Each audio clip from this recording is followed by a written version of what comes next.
It's one thing to listen to doom and gloom about food and fertilizer shortages, skyrocketing prices, the cost of living, or your job being outsourced overseas or eliminated due to automation. It's quite another thing to hear practical, immediately actionable advice from experts who can help you reduce the fear, anxiety, and burden of these problems. Tune in now to the Surviving Hard Times podcast from the Finding Genius Foundation with Richard Jacobs.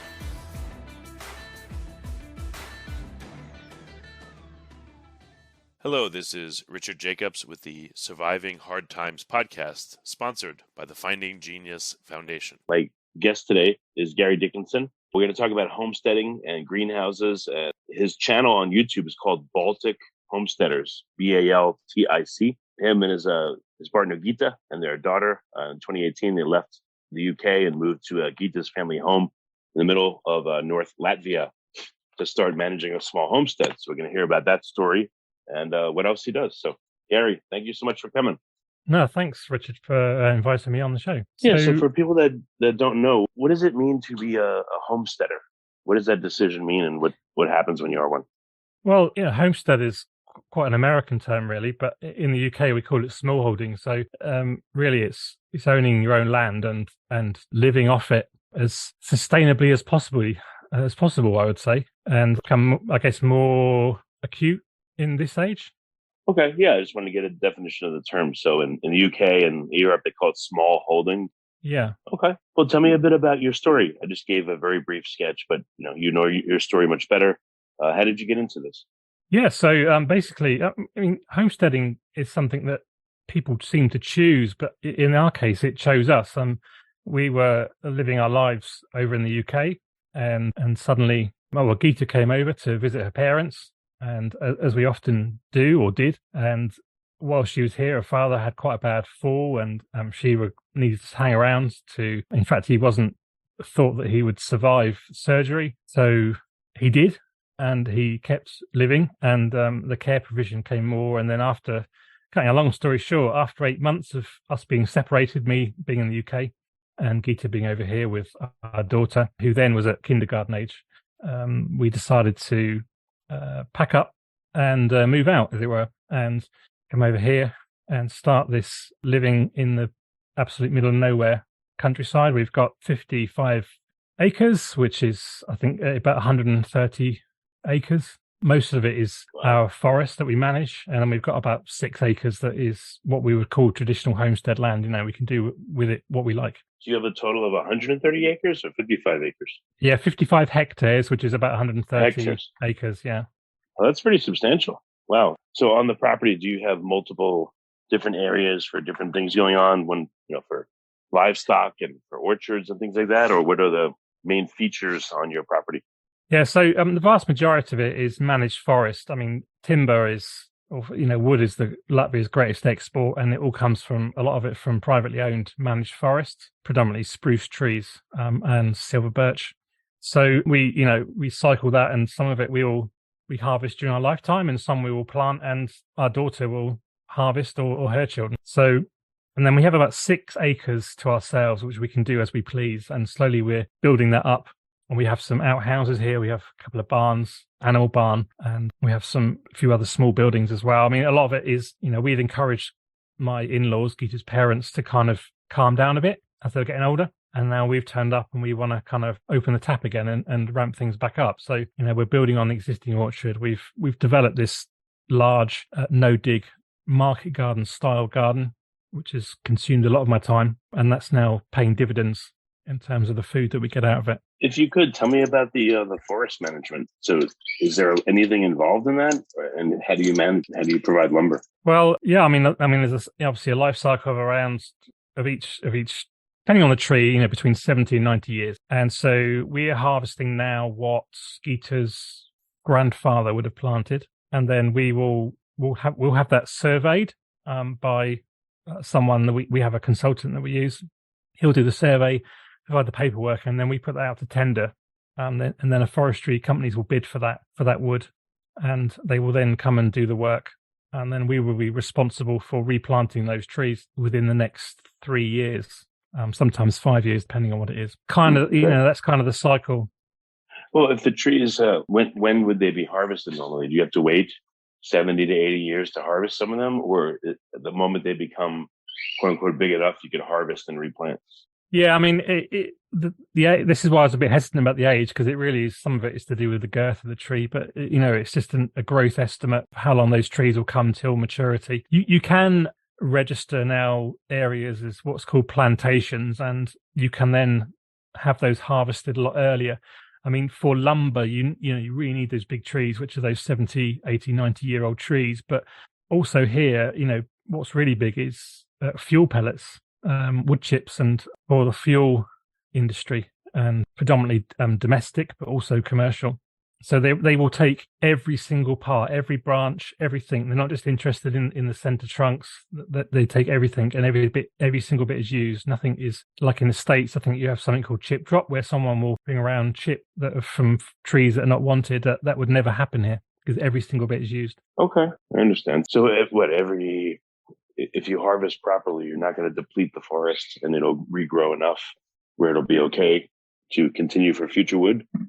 Yeah, so have you gotten to that point? Yeah, there's two stages really. Oh, sorry, I wasn't very clear about that. But there's this clear cut where you would cut the whole forest down and start again. But prior to that, you can have cleaning. Tractors would come in and they would choose specific trees that you would cut out. Effectively, it's large scale pruning, but you're taking out individual trees, which are slightly, they're kind of say 3/4 to maturity, and that would allow the other trees to grow to their full potential. And you could do that 2 or 3 times throughout the lifespan of the forest, and then those trees are often taken out to be used as firewood. Okay, and now the other part: are you growing vegetables on the 6 acres, or what are you using that for? Yes, when we arrived, there's a field that we have here. It's always been used for growing vegetables. But traditionally, someone would come along with a tractor and they would plow it, and then they would then shape it into sort of like troughs, I suppose you would call it. And then along the peaks of those troughs, someone would plant seeds or potatoes or whatever, but it was one shape must fit all. When I came in, I mean, my greatest, I guess, disadvantage was my greatest advantage, in that I had no experience of gardening vegetables, certainly not on a large scale. And so I could sit back and work out, how do we do this?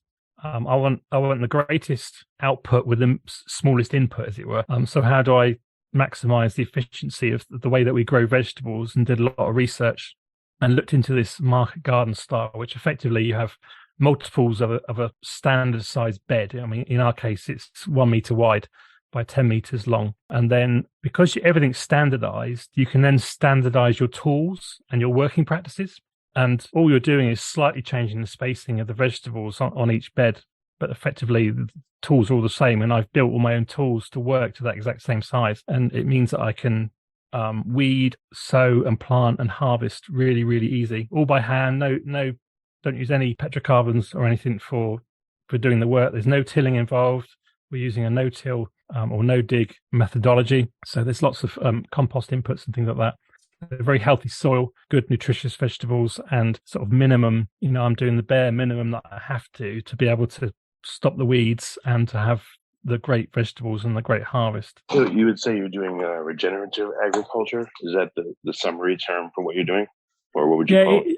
Yeah, I mean, it does come under that. Obviously, we're not a commercial level here, but the great thing is we're using a very small part of the field, and this methodology can very quickly be scaled up. For example, this year we're planning to double the garden, so we've already had it initially ploughed. I mean, you have to have it really something. You have to do something with it initially in terms of ploughing, and then you can work on the regenerative aspect of it and building those beds that then won't get tilled again. So we can expand our range of vegetables here, and then that in time may allow us to move into a more sort of commercial area if we choose to do that.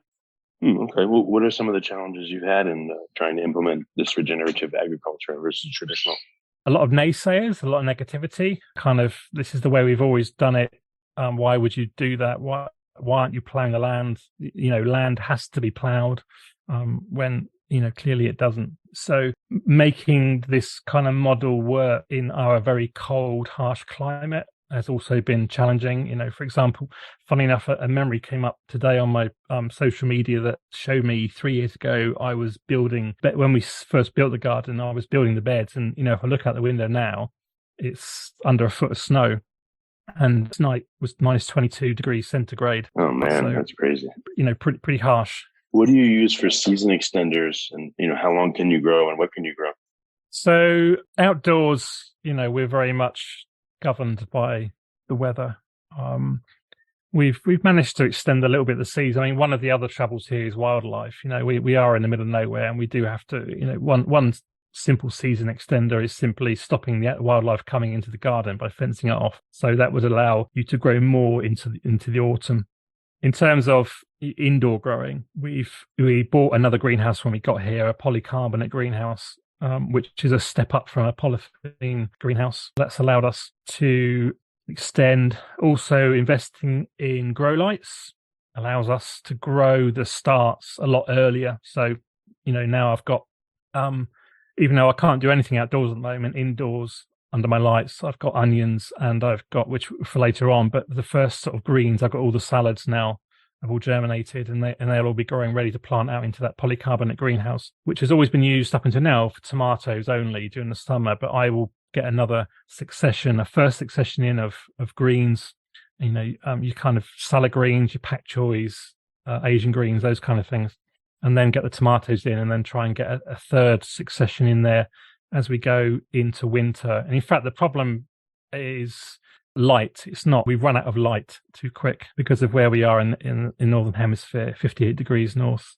We just sort of run out of light by October. Nothing will really grow. So that worked really well for the polycarbonate greenhouse. And then this year we're investing into building passive solar greenhouse, which there's quite a bit of buzz about passive solar, and a lot of the projects out there are quite big and expensive. And what I've been working really hard to do is to bring and develop a lower cost version of the passive solar greenhouse. It still has to be durable, still has to do its job, but it's kind of stripping it down to the bare minimum, and then putting in quite a bit of tech, leaning onto my sort of tech background, I suppose, and developing technology which will automate a lot of the processes. Again, it's all about efficiency, really, doing less work to get the same or better outputs out of it. Yeah. What about white peonies and below ground type things? What are you able to do anything there? Yeah, I mean, have you heard about that, an underground greenhouse? Yeah, sure. I mean, Wallapini was when I was doing the research for the passive solar greenhouse. Obviously, Wallapini is a variant that I was looking at. That would involve us finding the right place, hiring large sort of excavation work to be able to dig that underground. And I think what I wanted to do was with the passive solar is make it accessible to as many people as possible, and to a certain degree that ruled out having a digger in here to dig a big hole. Well, we were having this discussion actually just the other day with my wife, and I said basically if we had a place that was kind of south facing with a nice embankment on it, I would definitely try a sort of Wallapini style there, but not necessarily dig a big hole in the ground. Having said that, I am kind of interested in the geothermal of these passive solar greenhouses, but that only involves digging a small channel, a trench, to lay down hose to be able to use the natural ambient temperature of the ground about a couple of meters down to be able to passively cool the greenhouse during the summer. Well, I spoke to one guy just recently. He put up a berm, I think like a 6 foot high soil berm, and packed it in and reinforced it around his grow area. So it acted like a partially submerged greenhouse, but it wasn't. You didn't have to dig down. Would that be an idea that could help you? Yeah, absolutely. These are options we could look at. Once we've got the kind of frame and everything and the thing built, we can then look at add-ons, and building a berm around it was one of the add-on ideas, as well as the geothermal that I was considering that we could do at a later date. Under the land, a few feet under, and then if you just run some tubes and all that, and run like I don't know what they call it, a warm air system or I guess like a warmer ambient air system. And then you put berms around it. How much insulative effect do you think that would have? Would that help you a lot? I mean, yeah, quite possibly. I mean, soil rock's quite a good insulator. One of the things with the passive solar that we can't do here is because of the climate is we can't have the barrels full of water because they would just freeze and burst. So we're using what we do have here is in greater resource is dolomite rock, which just pops up everywhere. The heave pushes it up to the top, and a lot of the ruins here are built with that sort of stone. So we can use that to build a nice thermal mass, and we might be able to use more of that rock. I mean, we've got unending amounts of it to build a berm together with some soil around the back, around the north end of the greenhouse. Is it very reflective, or is it what? Again, is it very absorptive of the sun? Like, what color is the dolomite? It's kind of reddy grey kind of rock, depending on there's a little bit of quartz in it. It's a really funny rock, really. I mean, they use it for all sorts here, but I mean, it would be around the north side, so it's out of the way of the direct sun, but it could provide an extra layer of insulation, which could be helpful. I mean, I'm not looking to develop a 4-season greenhouse. It's a 3-season greenhouse. Right, but what if, for instance, could you paint the rock black, put it strategically, around the garden and paint it black and kind of tilt it so it would radiate heat into the garden, maybe like the walls, the interior walls of the berm or other spots? Oh, right, I see. Yeah. Well, I mean, yeah, we will. We are going to be using this rock on the inside of the greenhouse to build a thermal mass, and quite possibly that will be painted black, to be able to soak more of the energy of the sun into it. I mean, interestingly, things that are painted black, they as much as they soak it up, they will also release it. So there's kind of pros and cons with the painting black aspect. I mean, a lot of it is I've got ideas, but they need some tweaking and experimenting. And part of this project, when I kind of set the ground rules for this project, one of the ground rules was about sharing the data and sharing it back out to the community and kind of bouncing ideas off. And I'm happy to sort of experiment with my own greenhouse so that others benefit from it as well. I'll give you one more idea that popped into my head, then I'll stop bugging you. But if you had a bunch of these dolomite rocks and you painted one side black, left the other side alone, and you put the black side up when you need it, and then you flip them when you don't need it, it just goes back to the gray, would that be something that might be useful? Could well be, definitely. We'd need to work out the labour sort of, as long as we didn't get too engrossed in the laborious sort of side of these. Some of these rocks are really heavy, but there may be other, thinking about that idea, there may be different types of material coatings. Rather than move the rocks, move the coatings, different fabric materials which can soak up energy and transfer it through into the rocks themselves. Well, okay. So on your YouTube channel, what kind of topics do you cover? So I wanted to get that in before we wrap. So basically, it was sort of a broad range. I mean, what I tried to capture was, I really wanted to capture Latvian food. So there's a lot we've got over 40 different recipes on there. A lot of it is my mother-in-law cooking recipes, which her mother taught her.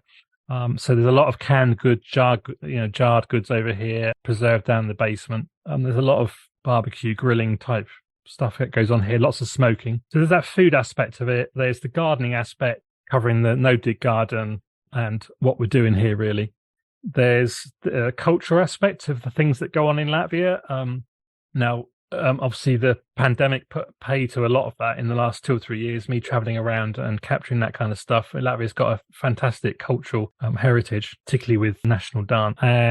And also there's my films. This is my real kind of personal creative passion, is making films. So a lot of these videos is me talking on it, but I really prefer being on the other side of the camera and doing the filming and trying to capture the nature around and the stories. I've got a couple of films, like one called The Lake, which is about the lake during golden hour, which I got up for a series of mornings a couple of summers ago. I got up at sort of 4:30 in the morning to go out and film out on the lake.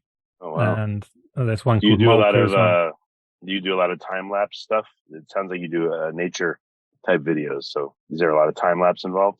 Actually, I've not done a lot of time-lapse. That's something that I would like to do more of. There's a little bit. A lot of it, some of it was using a drone and just, the colours are just amazing at the time of day. But it's also the storytelling side. I did a film called Malka, which is about us bringing in firewood. It's kind of an everyday chore that you have to do, and you don't really think about it, but it's trying to tell that story about bringing firewood. And, we need firewood. It's everything, from the forest to growing the trees, the forest to cutting them down, preparing the firewood, and then bringing it in and lighting the fire to keep us warm.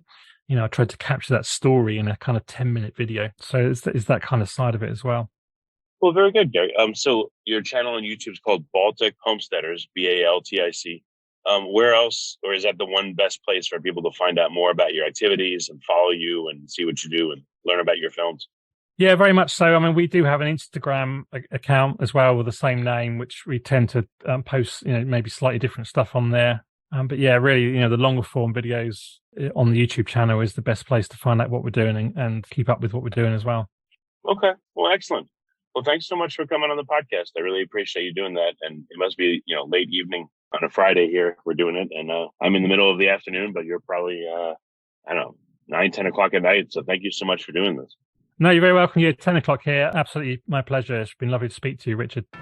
Before you stop listening, ask yourself, what are 1 or 2 useful things you heard on this podcast that can help you overcome food and fertilizer shortages, skyrocketing prices, the cost of living, or your job being outsourced overseas or eliminated due to automation? Please like and subscribe and tell your friends and family about their Surviving Hard Times podcast. We're all going to need help now and in the near future.